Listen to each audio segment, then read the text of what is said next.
trois animations pour introduire le produit scalaire, la formule générale du produit scalaire, avec ses notations vectorielles.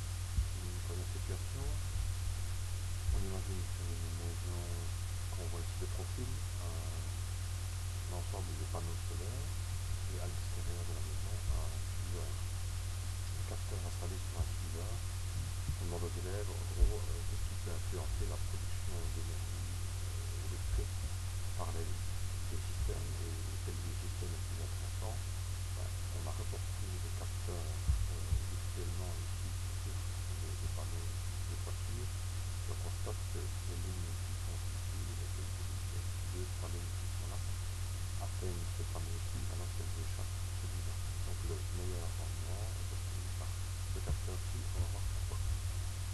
On peut demander aux élèves en première partie qu'est-ce qui influence la quantité d'énergie produite. Ils vont clairement parler de la quantité de lumière présente ce jour-là, de la surface des panneaux, et ce sont des facteurs connectés visualisés. Les petits curseurs qui se trouvent ici, effectivement, plus il y a de luminosité, plus chacun des capteurs, le bleu, le rouge, plus ils vont capter des lignes des rayons solaires, donc produire des effets spot. On peut aussi augmenter la surface des panneaux. Si on diminue, on capte moins de lignes. Si on augmente les panneaux, évidemment, on récupère des rayons solaires qui échappaient précédemment. Et enfin, on peut jouer sur l'inclinaison de la surface réceptrice.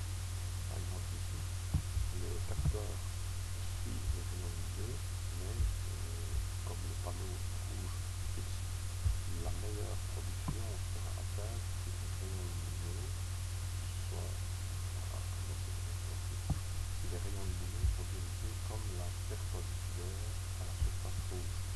C'est toujours le cas d'un suiveur, c'est le cas du diffuseur qui adapte son orientation à l'orientation des rayons solaires. Pour maximiser la production, quels sont les paramètres et les propriétés de chaque installation qui est contrôlée? Clairement ici on ne peut pas jouer sur la quantité de lumière produite. On peut augmenter la surface des panneaux, mais c'est un surcoût. Et il y a donc un seul point sur lequel on peut jouer, c'est l'orientation des panneaux. Or, puisque l'orientation des panneaux solaires varie, la solution du diffuseur est la solution qui maximalise la production en améliorant l'angle, en adaptant perpétuellement l'angle entre les rayons du soleil et le vecteur normal perpendiculaire à la surface du capteur. On peut faire apparaître ces deux vecteurs, le vecteur bleu qui est le vecteur à la fois rayon du soleil et à la surface du diffuseur, et le rayon perpendiculaire au panneau solaire de toiture. Si cet angle n'est pas trop élevé, il y a peu de lignes qui vont atteindre le bleu sans atteindre le rouge. Par contre, si cet angle vient à augmenter, comme c'est le cas ici, voilà, l'angle est maintenant beaucoup plus élevé.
deuxième animation assez de la projection cognitive.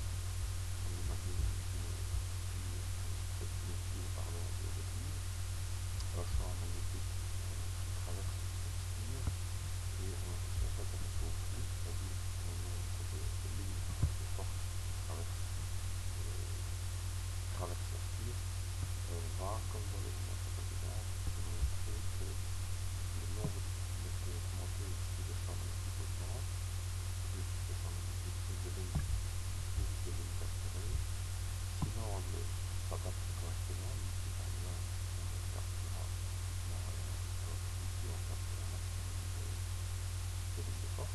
Donc à nouveau il y a l'angle qui va jouer un rôle particulier, c'est l'angle dans lequel la normale perpendiculaire à la surface circulaire et la direction du champ magnétique. Et enfin, on peut aussi jouer sur le rayon de la spire, puisque plus la spire est grande, plus c'est facile de l'être. On vient donc, comme dans l'animation précédente, de développer un paramètre, le flux, qui repose sur trois facteurs dans un produit. Le flux est d'autant plus grand que le champ magnétique est important, que la surface est importante et que le cosinus est important, le cosinus se lance entre cette direction ici et cette direction-là. Ici,